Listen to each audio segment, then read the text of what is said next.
হে বন্ধুগণ, ব্রাশ করছি মানে কি বুঝলা? সকালবেলা না, না, এটা হচ্ছে বিকেলবেলা। এখন ঘুম থেকে ওঠার পরে ব্রাশ করার অভ্যাসটা শুধু আমার না, আমার মেয়েরও হয়ে গেছে।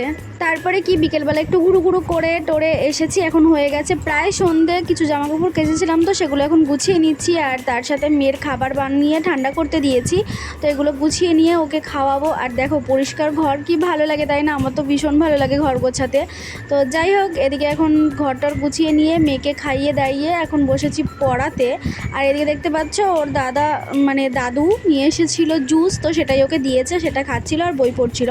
তারপরে আজকে ছিল বৃহস্পতিবার, তাই আমিও আলতা পড়ছিলাম আর উনিও আলতা পড়বে, তাই ওকে আগে পড়ে দিলাম, তারপরে আমি পড়লাম। আর এই যে চলে এসেছি চা বানাতে।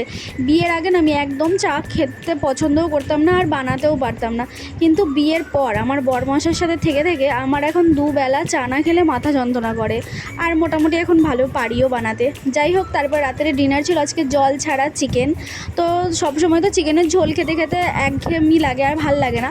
তার জন্য আজকে একটুখানি, আজকে না অনেকবারই বানিয়েছি জল ছাড়া চিকেন। আর এদিকে দেখো, রাত্রিবেলা মশাই চলে এসেছে মিষ্টি আর নিমকি নিয়ে। এই নিমকিটা কিন্তু বেশ ভালো লাগে খেতে। কাদের কাদের ভালো লাগে এরকম নিমকি ভাজা খেতে? আমার তো ভালোই লাগে।